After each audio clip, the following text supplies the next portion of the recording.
Standard 9 algebra. मेरे बच्चों, इस वीडियो में हम लोग अलजिब्रा का 1.2 प्रैक्टिस सेट को कंटिन्यू कर रहे हैं। हमने ऑलरेडी 2 सम 1.2 प्रैक्टिस सेट का किया है। अभी थर्ड सम ये वीडियो में हम स्टार्ट करेंगे।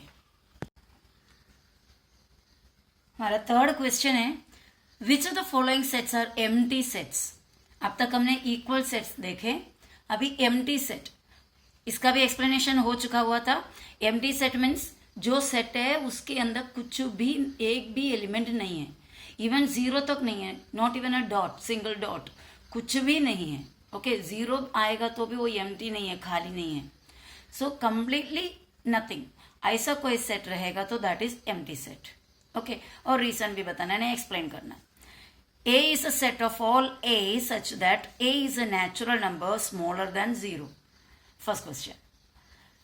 A is a set of all X such that X is a natural number smaller than 0. और हम जानते हैं नेचुरल नंबर स्टार्ट होता है 1 से। 1 2 3 4 5 6 7 8 इस तरह जो नेचुरल नंबर जाता है, यहाँ पर कंडीशन है स्मॉलर देन 0, 0 से छोटा। 0 से छोटा कोई नेचुरल नंबर होता नहीं है, तो ये सेट खाली हो गया। That is it's an empty set. इसके अंदर डालने के लिए हमारे पास कोई एलिमेंट नहीं है। Next question is B is equal to, B is a set of all x such that x square is equal to 0. यहाँ पे इक्वेशन जैसा दिया हुआ है, so we have to solve this. X square is equal to 0 को हमें क्या करना पड़ेगा, सोल्व करना पड़ेगा। हम सिंपली सोल्व भी कर सकते हैं।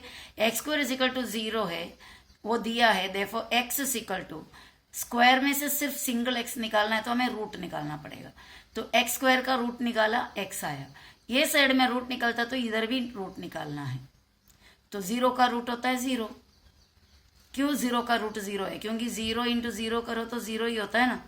दो सेम नंबर को इंटू करने पे वही क्या नंबर मिलता है, उस नंबर का रूट होता है वो दोनों सेम नंबर। जैसे अभी 4 का रूट चाहिए, 4 का रूट 2 है। क्यों? क्योंकि 2 2 4 होता है। तो कौन सा दो नंबर इंटू करके एक नंबर मिलता है, वो नंबर का रूट उसमें से कोई भी एक है। समझ रहे हो? तो 0 का रूट हमें मिला 0, तो हमारा सेट बी के अंदर कौन आने वाला है, 0 आने वाला है। 0 आने वाला है मतलब वो खाली नहीं है, so it is not a empty set. Third question दिया, C is a set of all X such that 5x minus 2 is equal to 0। यहाँ पर भी इक्वेशन जैसा दिया है, तो इसे भी हमें सॉल्व करना पड़ेगा। तो ये हम सॉल्व करके, सम जब सॉल्व करेंगे तभी करते हैं। और जो आंसर हमें मिलेगा x, वो क्या होना चाहिए, n, नेचुरल नंबर होना चाहिए। अगर हमें इसमें से नेचुरल नंबर नहीं मिला तो वो सेट एम्प्टी रहेगा। अगर इसमें से हमें नेचुरल नंबर मिला तो सेट एम्प्टी नहीं रहेगा। So let's see. A is a set of, answer हमने स्टार्ट किया, A is a set of all x A such that A is a natural number smaller than 0। तो उसके अंदर क्योंकि there is no natural number less than 0 reason यहाँ पर लिखा है, इसलिए A खाली है, उसके अंदर कुछ भी डालने के लिए नहीं है। सो set A is an empty set। Okay, question read करते थे, मैंने एक्सप्लेन किया था आपको। नेक्स्ट वाला देखते हैं, second B। B is a set of all x such that x square is equal to 0। तो ये एक इक्वेशन जैसा, तो उसे सॉल्व करना है। X square is equal to 0, it's given. Therefore x क्या होगा, इसका रूट होगा। क्योंकि एक्स स्क्वायर 0 है तो इसका रूट करेंगे तो एक्स मिल जाए। एक्स स्क्वायर का 0 करो, सॉरी रूट करो, और 0 का भी रूट करो, दोनों तरफ रूट निकालना है। तो एक्स स्क्वायर का रूट निकालेंगे तो बचता है एक्स, रूट निकालना है यानी स्क्वायर निकल जाएगा। ये स्क्वायर और ये रूट कैंसिल हो जाएगा, और 0 का रूट होता है 0। तो इस तरह x का वैल्यू में 0 मिल रहा है। तो B जो सेट है उसके अंदर कौन आने वाला है, 0 आने वाला है, तो ये खाली सेट नहीं है। सो set B has an element. Set B is not an empty set. एक एलिमेंट इसके अंदर है, इसलिए ये एक सिंगलटन सेट है। एक्चुअली हमने सिंगलटन सेट नाम का भी एक चीज पढ़े थे ना बराबर, तो ये सिंगलटन सेट हो गया, लेकिन ये क्या नहीं है, एम्प्टी सेट तो नहीं है। So third one था, C is equal to, C is a set of all x such that 5x minus 2 is equal to 0। Again एक इक्वेशन जैसा दिया हुआ है, किसके लिए, x का वैल्यू फाइंड आउट करने के लिए। और इतना ध्यान देना, आगे कंडीशन है x is a natural number, या x belongs to natural number. जो आंसर हमें मिलेगा एक्स का वैल्यू वो नेचुरल नंबर होगा तो ये हम ये सेट में डाल सकते हैं, अगर वो नेचुरल नंबर नहीं रहा तो ये सेट में हम नहीं डाल सकते। तो इक्वेशन उतना पार्ट को हमने नीचे लिया, 5x minus 2 is equal to 0। इसमें से 5x को इधर रखा इक्वल 0 यहाँ पर है, एक्चुअली चाहे तो हम ऐसा लिख सकते हो 5x minus 2 is equal to 0। Okay, therefore 5x यहाँ रखा, 0 इसी साइड में है, ये -2 इधर जाएंगे तो +2, तो क्या हो जाएगा 5x इज इक्वल टू 0 + 2 2। ये इतना सब लिखने की जरूरत एक्चुअली नहीं है, ये 5x इधर रखा, 0 है राइट साइड में तो उसको छोड़ दो, -2 राइट साइड में जाओगे तो +2 बन जाएगा। Okay, so 5x is equal to 2 हो गया, और उसके बाद हमें x इधर रखना है, x को रखा, 2 यहाँ पर ऑलरेडी है, इन दोनों के बीच में इंटू का रिलेशन है, वो इंटू वाले इधर जाएंगे तो अपॉन हो जाएगा, x is equal to 2/5। Okay, अब आप देखो कि ये जो आंसर वैल्यू मिला है x का वो नेचुरल नंबर है। नेचुरल नंबर तो 1 2 3 4 से स्टार्ट होता है और ऐसे ही जाता है 1 2 3 4 5 6 7 8 9 10 इस तरह जाता है। ये तो लेकिन एक फ्रैक्शन है, एक रेशनल नंबर है, it's not a natural number. Upon के रूप में इस तरह मिलता है तो it's not a natural number. तो हम लिखेंगे बट लेकिन 2/5 is not a natural number. 2/5 natural number नहीं है। कंडीशन यहाँ पर दिया था ये सेट में डालने लायक अगर एलिमेंट है तो उसका फॉर्म कैसा होना चाहिए, नेचुरल नंबर होना चाहिए। नेचुरल नंबर के अलावा कोई भी ये सेट में डाल नहीं सकता। एक्स का वैल्यू तो मिल गया था 2/5, लेकिन वो डाल नहीं सकता सेट के अंदर क्योंकि वो एक नेचुरल नंबर नहीं है। तो सेट सी खाली हो गया, कुछ भी नहीं है उसके अंदर। So therefore set C is an empty set. So this was the third sum. चलो my dear children, now let's go to the fourth sum. Write with reasons, reason के मदद से यानी एक्सप्लेनेशन की मदद से, which of the following sets are finite और infinite. नीचे दिया हुआ सेट्स में से कौन सा फाइनाइट है और कौन सा इनफाइनाइट है। फाइनाइट सेट मतलब जिसके अंदर काउंटेबल एलिमेंट्स हो, यानी जो एंड होता हो, जिसको शुरुआत है और एंड भी है। ओके, जो कंप्लीट कंटिन्यू चलता नहीं रहेगा। और इनफाइट मतलब जो कभी खत्म ही नहीं होएगा, उसके अंदर कितना एलिमेंट है करके हम काउंट नहीं कर सकता। अनकाउंटेबल या इनफाइनाइट नंबर ऑफ या innumerable number of, countless number of elements होगा तो वो इनफाइनाइट सेट होता है। ये हमने ऑलरेडी एक्सप्लेनेशन देख चुके हैं। तो फर्स्ट क्वेश्चन है, एक्चुअली यहाँ पर इतने सारे क्वेश्चंस है कि मैंने क्वेश्चंस को सेपरेट नहीं लिखे हैं। अभी तक मैंने कैसे क्वेश्चंस को सेपरेट लिखा था उसके बाद सॉल्यूशन स्टार्ट की थी। यहाँ पर सॉल्यूशन ऑलरेडी स्टार्ट कर रही हूँ और उसी में क्वेश्चन दे रही हूँ एक एक। तो फर्स्ट क्वेश्चन हमें दिया था, A is a set of all X such that X is less than 10। X होगा 10 से कम, 10 से कम। देखो एक्स के तरफ ये बंद है ये साइन का, तो समझ जाने का जिसके तरफ ये जो साइन है बंद है वो नंबर छोटा है, यानी एक्स छोटा है। कौन बड़ा है? 10 बड़ा है, 10 की तरफ खुला है तो 10 बड़ा है। 10 बड़ा है मतलब एक्स का वैल्यू 10 से छोटा होना चाहिए। और कंडीशन एक और दिया है, x is a natural number. और आपको जितने भी वैल्यूज मिलेगा एक्स का वो नेचुरल नंबर होना चाहिए, तब जाकर आप किसके अंदर डाल सकते हो, सेट ए के अंदर डाल सकते हो।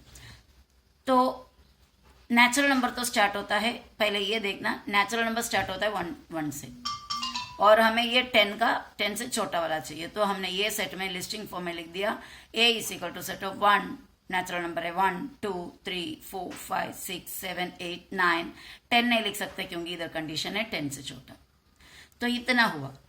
ये जो सेट है इसके अंदर एलिमेंट्स कितना है करके हमें फिक्स पता है। देखो 1 2 3 4 5 6 7 8 9, पूरे 9 एलिमेंट्स है ना। इसके आगे इस तरह पीछे नहीं घूम रहा, बढ़ते जा रहा है ना आगे बढ़ते जा रहा है। तो इधर एक फिक्स नंबर ऑफ एलिमेंट्स है, तो it is a finite set. चाहे तो आप इधर रीजन लिख सकते हो, set A has countable number of elements. Countable number of elements यानी इसके अंदर कई एलिमेंट्स काउंट कर सकते हैं, इसीलिए वो फाइनाइट सेट है। अभी सेट बी को हम देखते हैं। B is a set of all x और all y, B is a set of all y such that y is less than -1, यानी वाई का वैल्यू -1 से छोटा है। तो ये जो नंबर हम लिखेंगे वो -1 से छोटा होगा और y इज एन इंटीजर। और क्या लिखेंगे अंदर? इंटीजर लिखेंगे। तो पहले ये कंडीशन में जाओ, y इज एन इंटीजर मतलब इंटीजर कौन सा नंबर होता है? पूरे नेगेटिव नंबर्स, पूरे पॉजिटिव नंबर और जीरो। इंटीजर्स यानी पूरे नेगेटिव नंबर, पूरे पॉजिटिव नंबर और जीरो, ये पूरा मिलाकर इंटीजर्स होते हैं।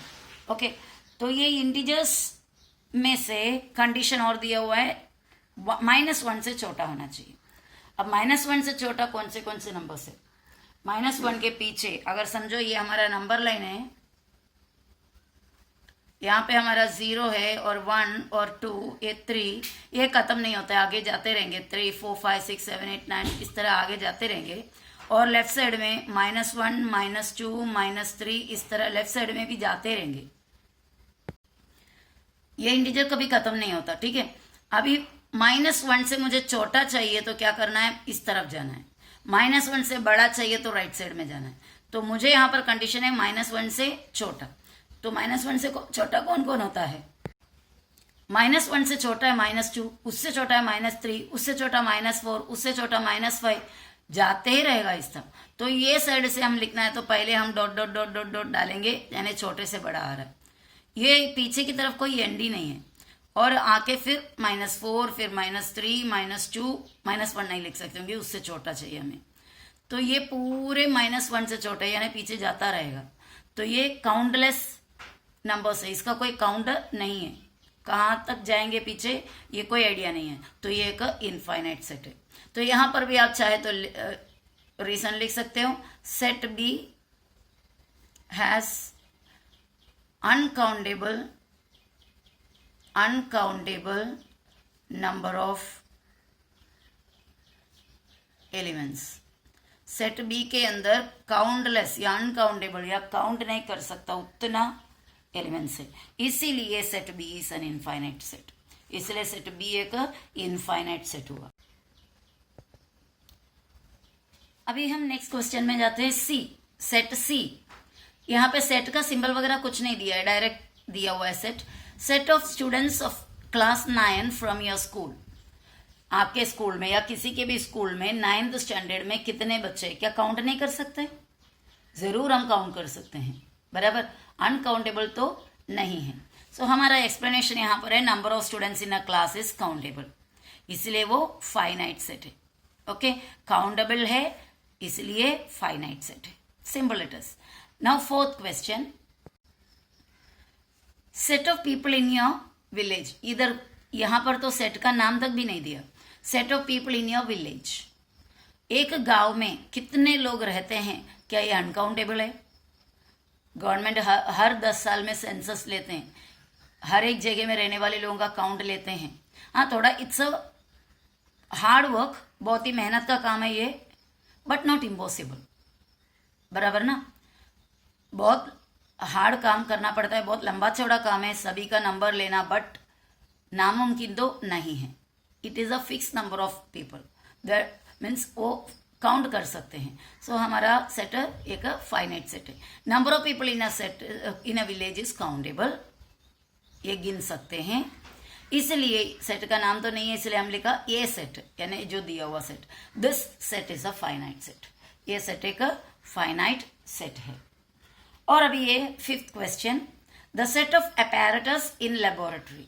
अपैरेटस मतलब जो इंस्ट्रूमेंट्स यूज करते हैं, यानी लेबोरेटरी के अंदर का अपैरेटस का मतलब होता है जो आपका राउंड बॉटम फ्लास्क, क्या बोलते हैं, प्यूरेट, पिपेट और टेस्ट ट्यूब्स, ये थर्मोमीटर्स है ना, ग्लास लैब्स, ये सब इंस्ट्रूमेंट। और क्या होता है, माइक्रोस्कोप, ये सभी चीज उसको मिलाकर कहते हैं अपैरेटस।